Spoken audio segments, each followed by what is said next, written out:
Welcome to Gut Punch, the podcast that explores life-changing moments. Hosted by Kathryn Lancione, a seasoned educator with personal insights into resilience. Kathryn shares how life can change in an instant, shaping our path forward. Each episode features inspiring guests who face their own gut punch moments. Guests share their journeys through loss, upheaval, and triumph. What to expect: honest conversations, lessons in resilience, inspiration for growth. Join Kathryn as she highlights courage and perseverance in every story. Gut Punch is a reminder that there is always a path forward. Be part of the conversation. Register now to join Kathryn for today's journey. Hi, welcome to another episode of the Gut Punch podcast. My name is Kathryn Lancione, and I'll be your host for today's episode. Today, we're joined by Caitlin Holcomb. Caitlin, welcome to the show. Thank you for having me. And thanks for taking the time. So Caitlin is going to share with us a little bit about her background, a lot about her company, and then we're going to get right into her story and kind of how she's helping people pursue not just their mental health journey, but their quest for wellness in general. So Caitlin, if you could tell us a little bit about yourself, your background, about your company, that would be great. So, hi, my name's Caitlin. It was great meeting you through Cornell. I got to do my MBA there, kind of working backwards. I was in the corporate healthcare environment for a while. I think I moved over in 2015 for a while before getting my MBA. Got to join an innovation team and be part of leading the economic viability assessments there, which I loved. Before that, had a stint at GameStop, started out in investment banking, did finance, and I am the proud mom to two adorable dogs and a very sweet 6-year-old girl. My husband and I consider ourselves lucky with them. Yes.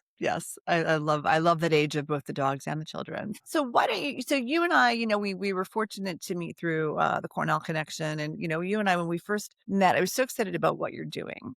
So why don't you share a little bit about what your company is doing? And then I would love to talk more about kind of this whole concept of wellness that, I know from my conversations with other guests on the show and just research I've been doing in this space is really becoming front and center, for people across society. So what we are focused on is basically bringing the best of wellness and the best of healthcare together in one platform. In the US, wellness and healthcare treated as basically separate industries, even though they're both hypothetically still pursuing a person's well-being. And wellness can sometimes have some really great advice, but sometimes also offer advice that's not grounded in science that can lead to misinformation, disinformation.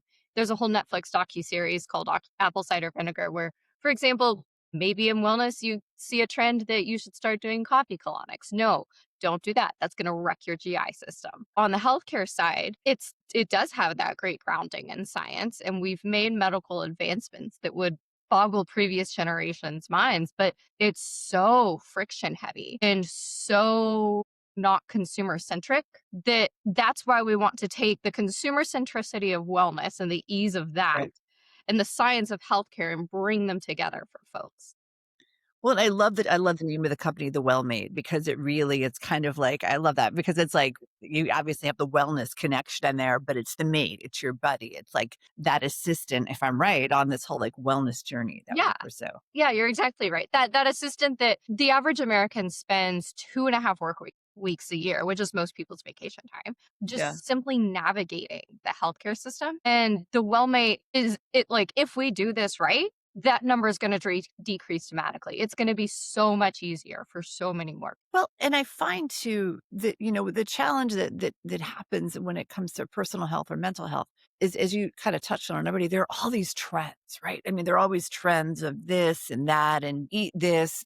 We have this watch to give you this information, whatever. And I feel like we go from trend to trend to trend, right? And I know from my own health journey, the only thing I was told was, exercise and eat properly. Like those are like the two things. And, I met with a lot of nutritionists along the way who were just like, eat food, like just eat, like, it's really that easy, but it also is that complicated because everybody has challenges. Everyone has preferences. everybody also has influences from other people, whether it's spouses, partners, children, parents, medical community, peers, whatever. And everybody has like, the latest thing. And I think it's hard sometimes to like, it's overwhelming. Like, well, what am I supposed to do? My best friend's doing this. My partner's doing this. My kid's doing this. My doctor's telling me to do this. Like, what do I do? So how does the Wellmate work? Is it a site? Do I log in? Like, take me through that. So we are very early in the technology build. We're in the alpha phase. If you want to get involved, there is a get involved portion where you can sign up to, if we accept you, potentially be in the alpha phase. If not the alpha phase, maybe the beta phase of testing. We're keeping it small because we want to be sure that we work out.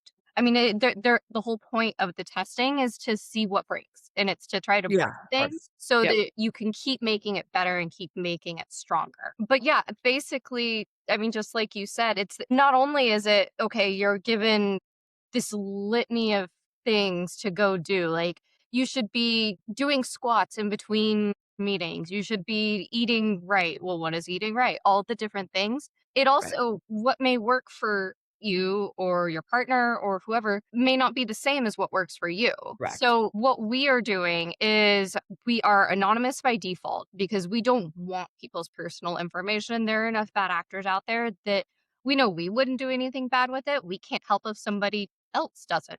So we keep it anonymous by default by doing something called data mesh layers and building the personal identifiers in a totally separate layer from the actual health information. That way, Okay. then it can still be customized, though, to Kathryn. The system won't know it's you, Right. but the system will know that you have these little nuances in your health history and these new little nuances in your current state. Like maybe you have a chronic condition it should consider, or maybe you live in a particular zip code where it should be considering things like proximity to pharmacies or proximity to, is it a food desert, whatnot. We can go through and consider those personalized elements while keeping it anonymous so that the advice Okay. that you get is actually relevant to what will impact things for you.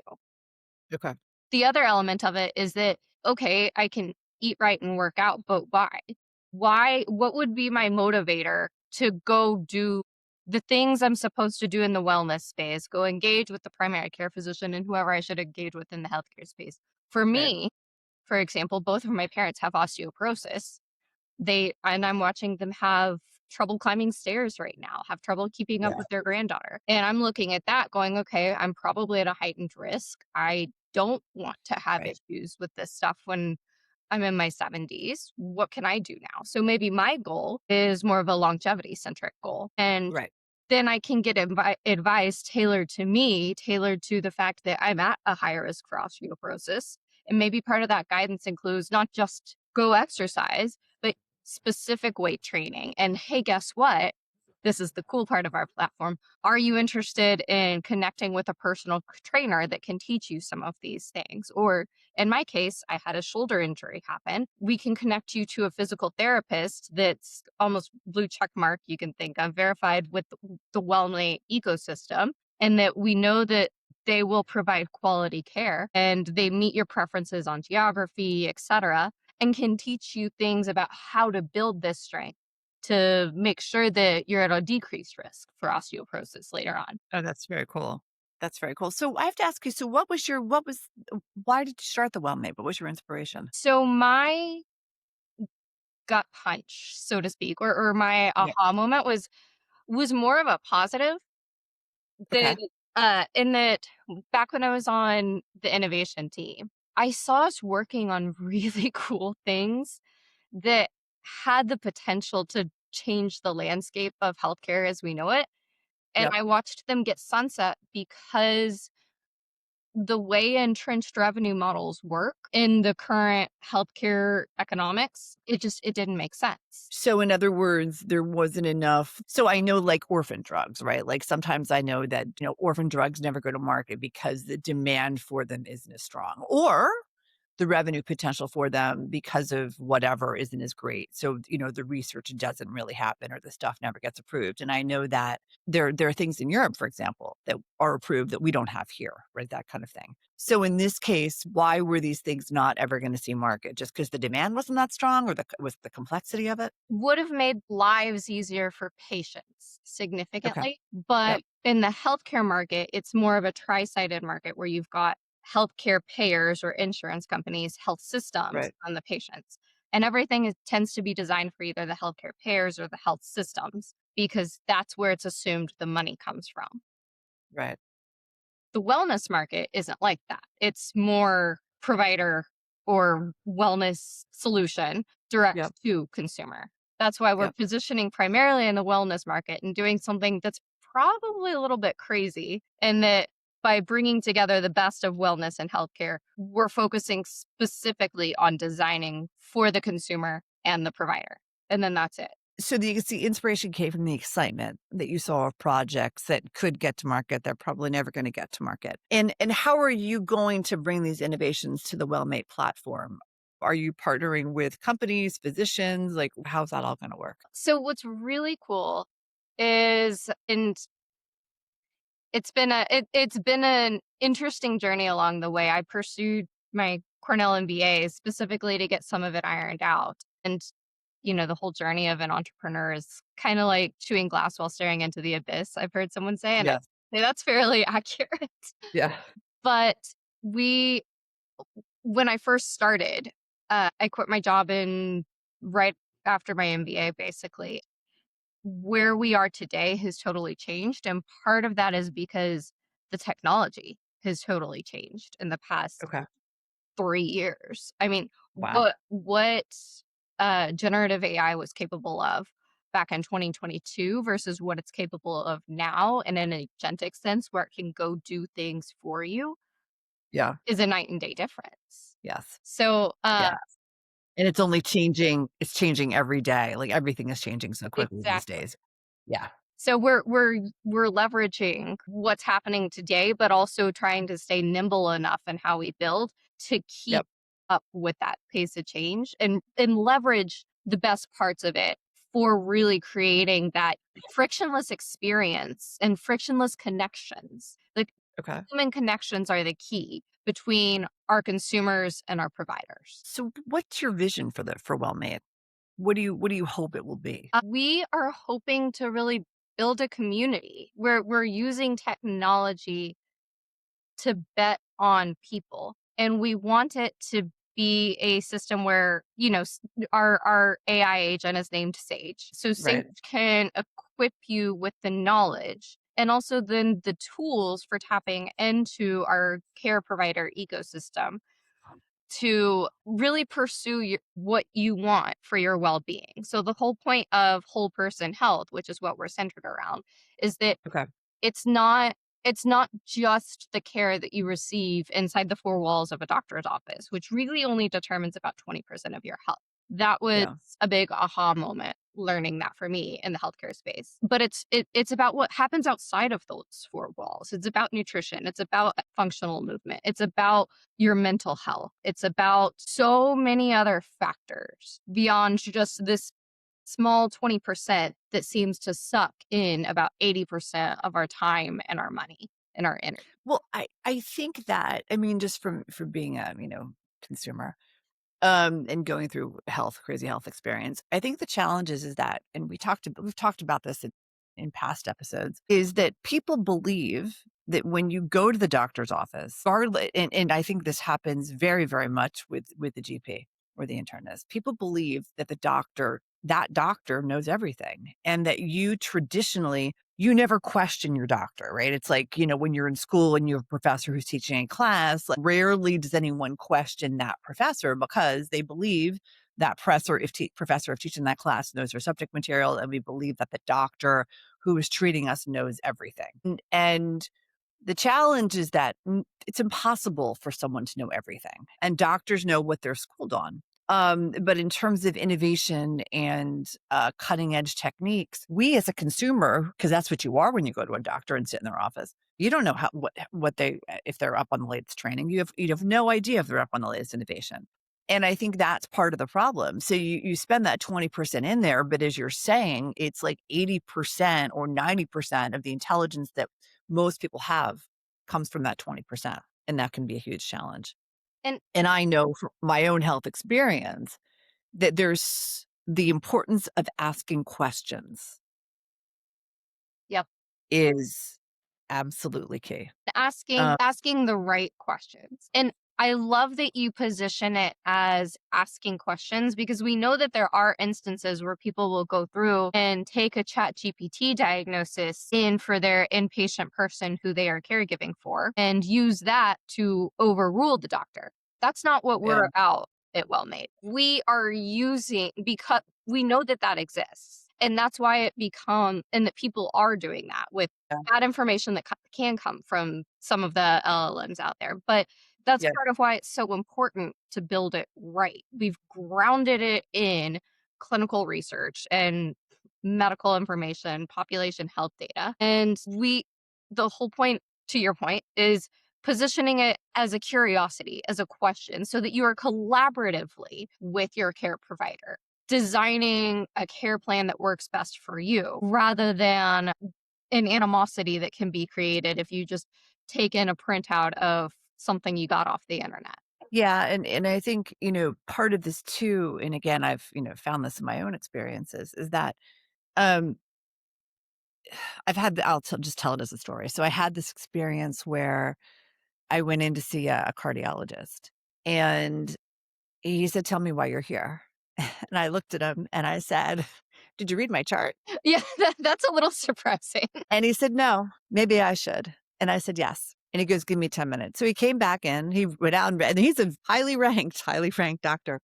Um, and he came back in and he's like, "My bad. I should have read your case history." And yeah, I should have. So my point in sharing that is I think also the challenge too with healthcare and then we can get into the mental health aspect of this is that a lot of providers focus on their area of expertise. When they go to medical school, they have a subspecialty and that's what they know. So your cardiologist knows about the heart, your nephrologist knows about your kidneys or and so forth and so on.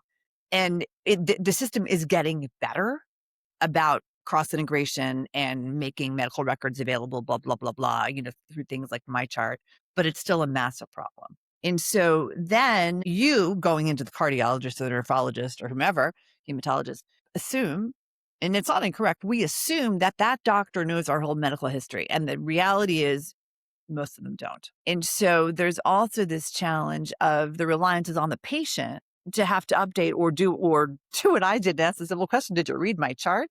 And again, I think there's this hesitancy because there's this belief, as I said earlier, that like we perceive there's societal perception that the doctor knows or the professor knows or the attorney knows or the whatever knows, and they don't always know.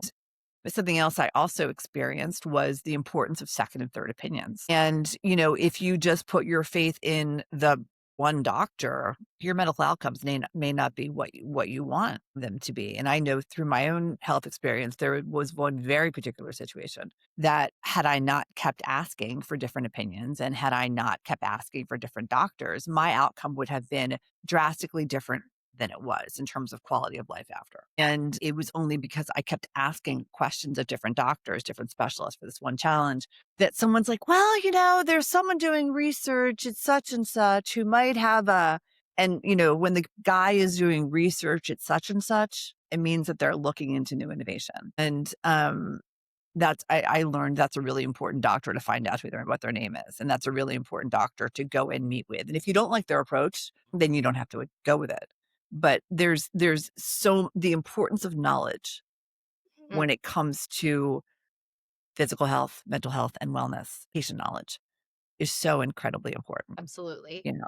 So I love, sorry, go ahead. Well, no, and I was gonna say you graciously shared some of your story with me, and one of the things, like the amount of work that you had to do Oh, to yeah. when you were the one going through it, the amount of work you had to do to figure out how to advocate for yourself while you're in the middle of fighting your own health issues on top of that, it's unreal.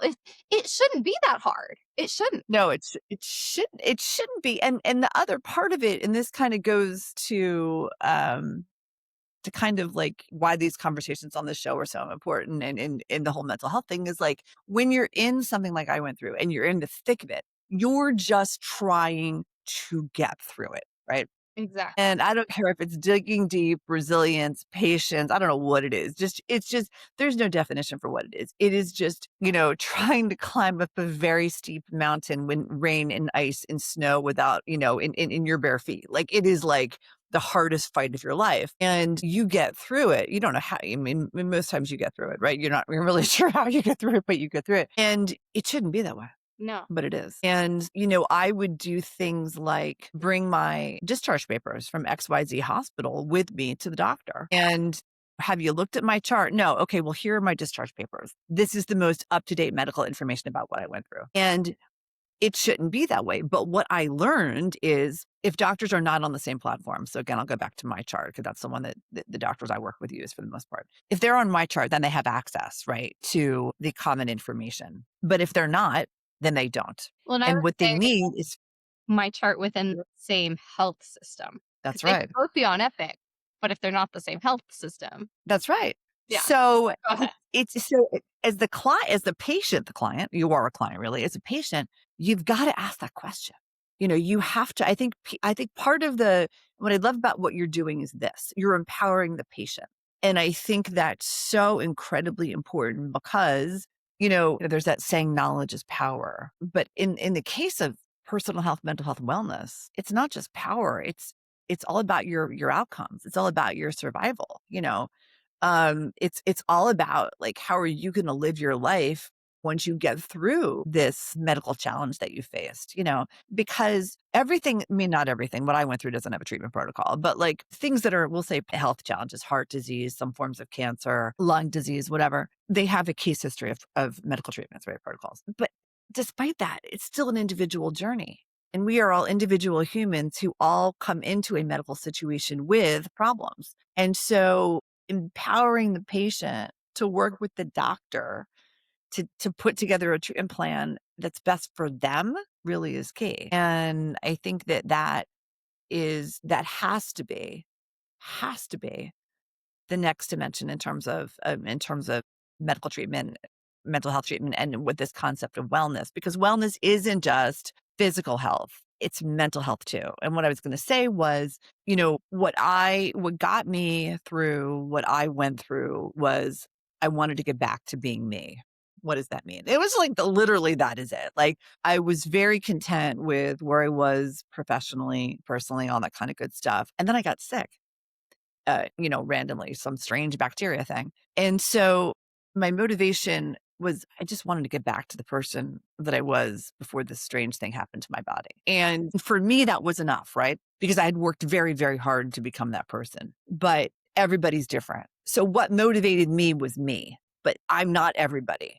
And people have said to me, how did you do it? And I said, I just did. Your story taps into the heart of whole health, because the whole point of whole health isn't what's the matter with you, but it's about what matters to you. And your driving underlying motivation was about what matters to you. You wanted that quality of life that you knew and you loved, and you wanted that life back, and that inspired that fight within you. Imagine if that was the core of how everything else around you that helped you get there had functioned. If the research was easier and automatically came and equipped you with the knowledge of, hey, here are people who've maybe overcome similar circumstances.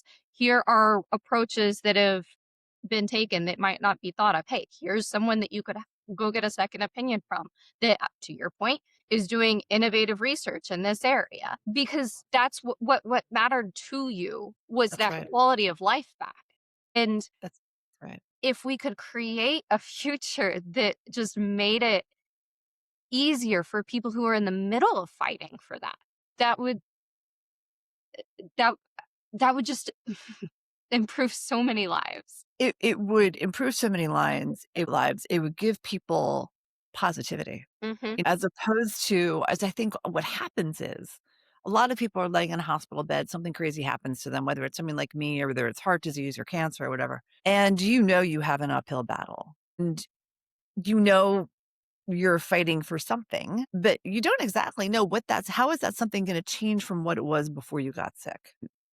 And like, just like one like crazy example of this, right? And I'll share this is, um, as I've talked about this publicly. So I had gangrene that I got as a result of I was on. So when I got to the hospital, I was dying basically. Didn't realize it, but I was dying. Having problems breathing. My heart was at 10%. My body was going into multi-central organ failure, which means, as I think everything was shutting down. Right. So every part of my system, and that was because this strep A bacteria infection had gotten into my blood.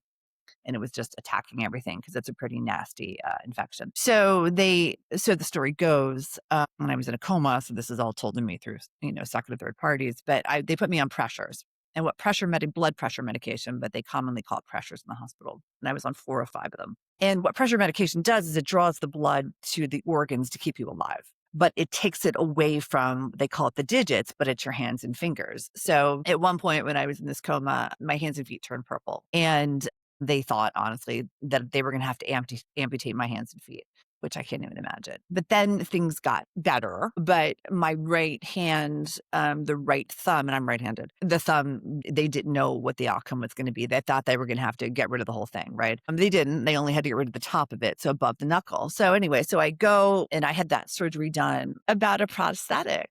He was like, I don't do that. Yeah. Okay, you don't do that. So I'm now down the top of my right thumb. I'm right-handed. I'm someone that's in public speaking, teaching all the time. Like, and I'm not vain, but like, I want something. So I went online and researched. I mean, this is a search you're never going to think you have to do, like finger prosthetics, right? Mhm. And I found a group associated with the Mayo Clinic out in the Midwest. And they were like, look, we could help you, but it requires a couple of trips. I'm not sure. And this was like, when was this? This was October of 2024. So they said, look, we could do it, but, do you really want to fly out here multiple times? They referred me to 2 other people. And one of them was a team at Johns Hopkins, and that's who I've worked with. And they have a team at Hopkins where it's called Artists for Medicine, Artists F Medicine. And there's a guy by the name of Andrew Ellsberger who I work with, who is a medical artist, right? And designed the prosthetic. And it was, 4 trips to Hopkins in Baltimore, and I live in New Jersey, so it's possible. Andrew has created one of the only master's programs in the country in anaplastology. That's what he is. So he's an anaplastologist, and he has students who are training to be him because there's only 3 of him in the country right now. And like, he has people literally from all over the world who have lost fingers, noses, ears, toes, whatever, and he rebuilds them. And luckily, most of it was covered by insurance. But my point in sharing this is like, it goes back to what I was saying before, is the doctors only know so much. And when I went back to that doctor that, amputated the top of my finger, I'm like, oh my God, I was so excited. I'm like, I have all these people, all this information that I can give you about people that do prosthetics. He's like, I don't want it. And I'm like, why? He's like, it's not what I do. He's like, Well, if what if people your want to do, patients needed it? they need to find the information themselves. I'm like, well, you know what? Then call me. I've spent And that how many hours in my life talking to people, researching this, and it just left me. It left me so frustrated, and it left me so sad because that was such a because heavy lift for you while it was you such were a in the middle of yeah. climbing your own personal health mountain. Yes, that's right. That's right. And so, and then another part of the story was, so then there was gangrene on the hand, but it cleared, thankfully, but there was scar tissue, right? And so, in scar tissue, for anyone that's listening that's had scar tissue, it's horrible. Like, and like this part of the story is even funnier. Again, on the right hand. So there was scar tissue, and it was bad on the index finger and parts of the palm. So It can be painful too. again, the same. What? I said, and the scar tissue can be painful too. Yeah, exactly. It's tight. It's not malleable. Anyway, so, how do you treat it? Massage, steroid injections, blah, blah, blah. But it takes so much time. So every time I would go to a doctor, any doctor, I don't care what kind of doctor, I'm like, hey, do you know anyone that treats scar tissue? So again, conversation after conversation after conversation. Asked at Hopkins, they don't have anyone. but asked my dermatologist in New Jersey, who referred me to a doctor at NYU who cuts out scar tissue and with skin grafts. So they skin graft, they cut out the scar tissue, they plop it in, the new skin in. And so then I had that done, right? Surgeries were in New Jersey, prosthetic is from Hopkins, scar tissue removals from NYU, right? None of this would have happened had I not asked questions. Exactly. None of this wouldn't happen had I not been an absolute pain in the butt to every medical professional that I've talked to. And yeah, it's taken energy, it's taken patience, it's taken Hours of a research. hours of research, a lot of time in the car, a lot of tools, a lot of gas. And then the funny part about the scar tissue thing is like they go to remove the scar tissue and the new scar tissue forms. There's nothing you could do. Like you just have to so now it's a lot better than it was. But anyway, but, and I'm glad I can laugh about it, right? Because it's been absolutely horrific. But, here we are. So it's just like one of those things where like I have all this information and I'm dying to share it with people that need stuff. Yeah. And the doctors don't want it. And They don't want the information. that's valuable to Yes. anyone else going. Like I had, so some of my health issues or encounters. I can go into them if you'd like. None have been life-threatening in the same degree or quite as much of a gut punch to the same degree. But like, yeah, Yes. the scar tissue thing, like it's painful, it hurts. Who would think to recommend massage therapy?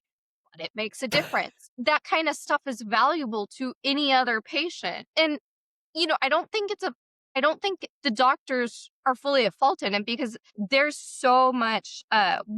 Someone that we're consulting as we build this Wellmate platform, she's a traumatic neurologist. And so she's been trained on neurology as it relates to traumatic injuries. But because of where she is, she ends up being in a more rural area, she ends up being sent a lot of degenerative neurology. And like, yes, they are both neurology. And she is one of the most empathetic people I know. Her patients love her for a good reason. But she finds it very intimidating because she's going, I was trained on traumatic neurology, and that whole sphere is an ever-evolving universe of information that I have to keep up with so that I can continue providing the best care. I don't have it in me to be able to also keep up with degenerative neurology. And so, she can text a couple of people that she knows who are in that, but what if instead it were easier to where it was a platform where let me connect you to the second opinion for someone who does specialize in degenerative neurology, or you just lost the tip of your thumb. Let me connect you. Let me tell you about these practices who do specialize in fingers prosthetics. Well, that's right. And it's like, and the thing is like, as again, what I went through, it's to find these people. It is like, truly trying to find like a needle in a haystack. But once you find them, I mean, it's like, it's crazy. But what I've also learned is that, when you're looking for general treatment, I think it's really good to have done at a big, community hospital. Like I went to one in New Jersey where the treatment was excellent.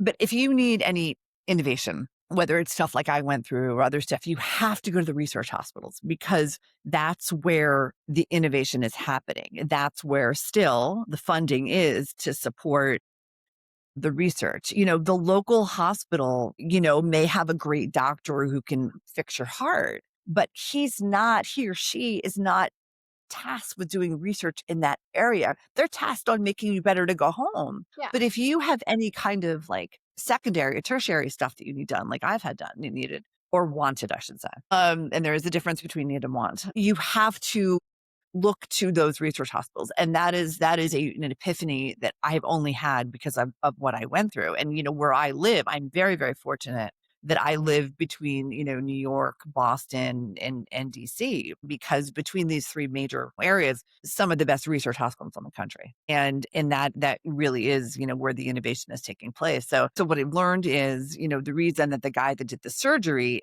doesn't know about the innovations is that's not what he does. As you're saying, that's not what he's tasked to do. Yeah. And because of the crush of patients that he has, he doesn't have the time to research it. I got to shadow a physician friend who was very dear to let me do so. It was an exhausting day. And he's semi-retired. He's cut his caseload in half. And we saw 19 people on the day where he had cut his caseload in half. And I watched him save one person's life who came in, who he realized, hey, you actually have a sepsis infection. Go to the ER right now. Simply because he took the time, he wasn't reading a chart. He just took the time to have a conversation. And it was a longer conversation than most doctors are afforded the capacity to be able to do. Well, that's it. And your comment on the academic medical research versus just the general stuff.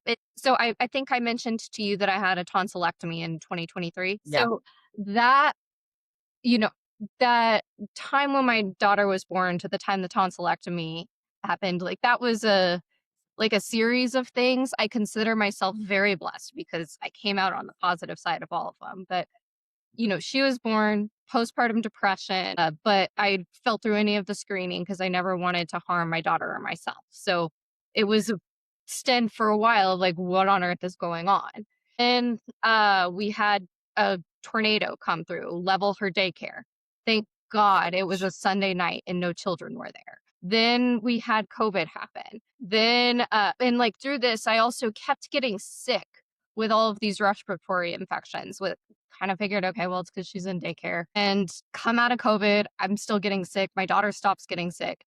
And then I eventually have a case of tonsillitis that sends me to the ER. And that was, I had a fever of 104.7 that wasn't responding to Tylenol. I couldn't really swallow a pill. Yeah. And that ER referred me to a pediatric ENT because they basically said, you're going to need to get your tonsils out ASAP or else you're going to have more repeated ER visits. So obviously the pediatric ENT wasn't going to operate on me. My primary care physician referred me to an ENT within that health system, and they had a 7 to 8 month wait list for new patients. My God. So I went around and I asked friends. A friend was like, well, I know an ENT that specializes more so in throat cancer, but he can do it. So I went and I talked to him and I talked to another person.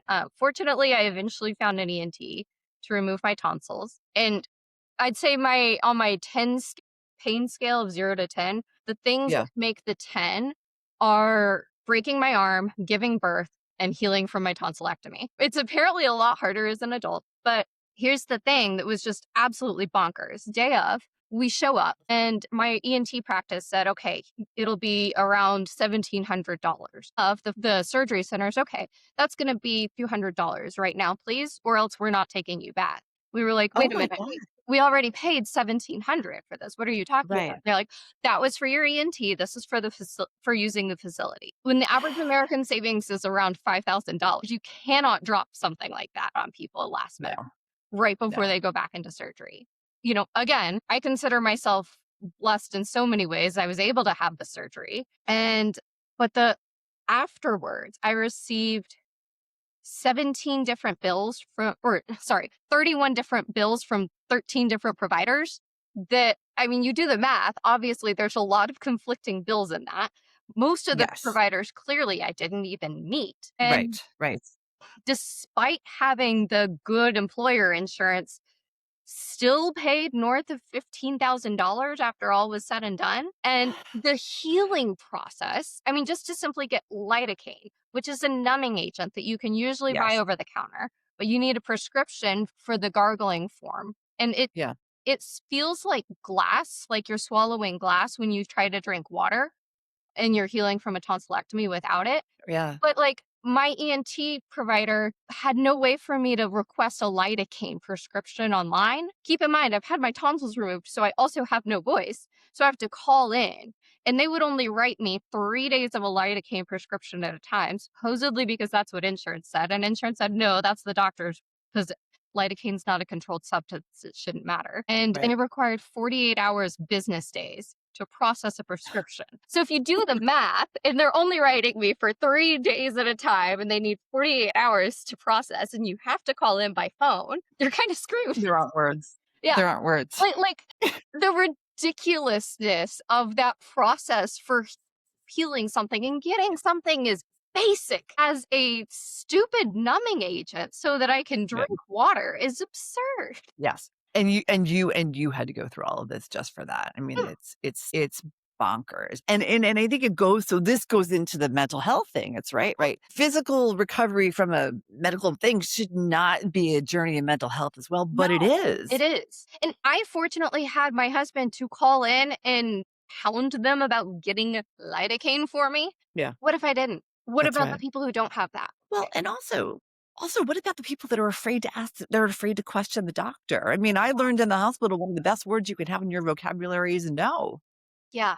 And and that is a very powerful word in the hospital. You could refuse anything. And I did not know that until I was several weeks into my experience. There was a hematologist in the hospital. I guess it wasn't the doctor itself. It was the person that draws the blood. And my veins were very challenging because I had gotten very thin. And when you're thin, again, I learned this, your veins roll, right? The pressures and yeah. Right. So this one person who was very, very nice just could not get in the vein the way she needed to, and would just like stab and stab and stab. And like I already felt like a pit, what did they call it? Pin cushion. And so she came in one morning and I said, "Nope, you're not doing it." She looked at me and I was like, I can't. You're a nice person, but I can't have you try to draw my blood again. I said, "It was horrible yesterday. We are not doing this again." And she just looked at me. She's like, "Oh, okay." And she goes, "Well, you don't, well," she didn't know what to say. She's like, "Well, do you still want the blood drawn?" And I said, "I want to talk to the doctor." Right. And this is actually a great story. And so the doctor comes in later on in the day when they rounded. And I said, "I don't understand why my blood is still being drawn." And he said, "Why?" And I said, "Because, I had been awake from my coma, and my voice was back because I had lost it because I was intubated. Anyway, so I said, "I don't understand why you're still drawing my blood," because they were drawing it 4 times a day to check my levels of everything. The doctor looked at the nurse and said, "Let me see the chart." And so he looks at the chart and he's like, "Oh, well, we really don't need to be drawing your blood anymore." And because I wasn't on any medication at this point, right? Like I was literally just waiting in the hospital to get to rehab to start my whole thing. And so the doctor says to the nurse, "We don't need to draw her blood anymore." And so they had been coming in 3 to 4 times a day, drawing blood for a couple of days. It was obviously medically necessary in the beginning, but I got to the point where I was pretty good. And the only reason they were doing it was because no one had reread the chart and reread my stats. And it was only because I asked the question of why are we still doing this that they actually changed the treatment plan. And I was just, what drove me to ask was I was just so frustrated of having constantly being pricked by people because it is You're not like a pleasant to see. lab rat of some sort. Yeah, It's dehumanizing. It's painful. It it doesn't is. screw with your mental health. It does. And so much of, I think, the trick is, and it's, again, I'm back to love what you're doing at the Wellmate, is if it's possible to change the way that individuals navigate a healthcare journey, right? Whatever type of health journey it is, and to just make the process easier and to just make it so that, the onus is not on the patient, but it's more of a collaboration between patient and medical provider or patient and hospital or whatever. There's so much to be said for that.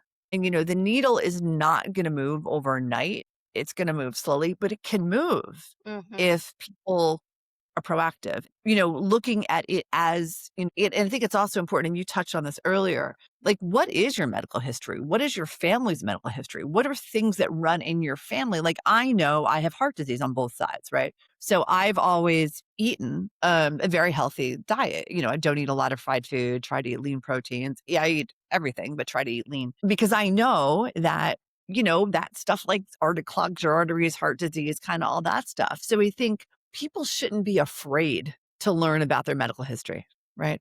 Because if you find out what's in your medical history, you can then say to your doctor, like, this is a challenge, this is a challenge, this is a challenge, either with personally or, my mom's side, my dad's side, or a combination. And then you can design a lifestyle and a healthcare protocol and a wellness protocol, right? When That aligns to, for you. right. Yes. Right. And it doesn't mean that you're not going to have, the thing that happened to me was crazy and random and wouldn't wish it on my worst enemy, but I'm through it. And that's the important thing. Right. And I can look back and I can share these crazy stories, but I still have the heart disease in the family. So I still have to eat healthy. It's not like I've been through this and I'm like, oh, no, I'm fixed. I'm not. But I think that, and there's nothing in my situation, there's nothing I could have done differently because I did everything I could to with this whole thing. But anyway, here we are. But my point is I think that, what you're doing with the Wellmate, I think is so good. It's empowering people to be proactive, empowering them to get knowledge, to not just rely on ChatGPT for their medical plan, or any other LLM, but instead to be thoughtful. I think one of the many challenges that everybody faces is, anytime you go to a new provider, you have to give them your health history and they have all these questions. And I think that most people just run through them quickly. Yeah, maybe this, maybe that, but no one takes it seriously. And if there was a way to do that once in your life and do it thoughtfully, and then have that information go with you and be available to XYZ doctor, who would then read it and then say, oh, your family has this, or your family have this, or you had that happen to you.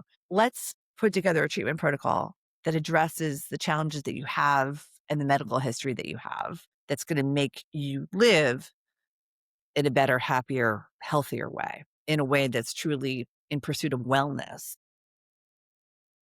Yes.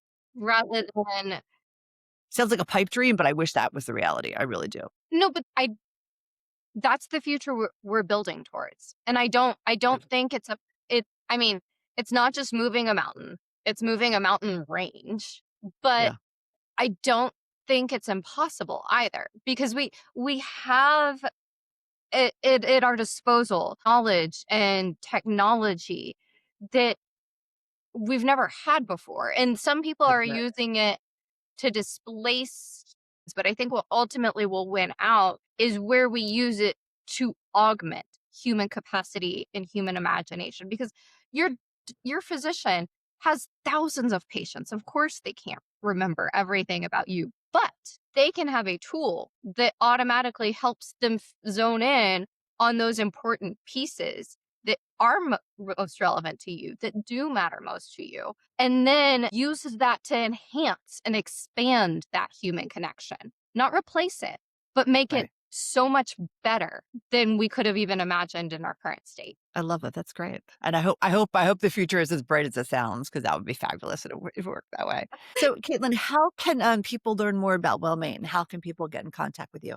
So you can find me specifically on LinkedIn. I'm not a social media person at all. I uninstall most social media, at least during the work week, because I find a lot of the content will tend to just exist in an echo chamber, raise my cortisol, etc. So I tend to, but I'm having to get over it, because I realize if we're going to be in a consumer facing business, and I'm a startup, so Yes. I have to get over it and be in that. But the place that I guess is most comfortable for me is probably LinkedIn, Caitlin Great. Holcomb. And you can find us just at thewellmate.com. There's an easy get started button where you can let us know if you want to be part of building that future. Love that. Thank you. Well, it's such a great conversation. So many interesting little themes and sub themes that we touched on, which I hope are helpful to everybody listening. Thanks, everyone, for listening to another episode of Gut Punch, and we'll talk to you next week. Bye-bye. That's it for today's episode of Gut Punch. I hope you found inspiration, because no matter how hard life hits, there's always a way forward. Make sure to follow or subscribe to Gut Punch on your favorite podcast platform. If you know someone who could use a little inspiration, share this episode with them. Thanks for listening, and until next time, stay strong. See you in the next episode.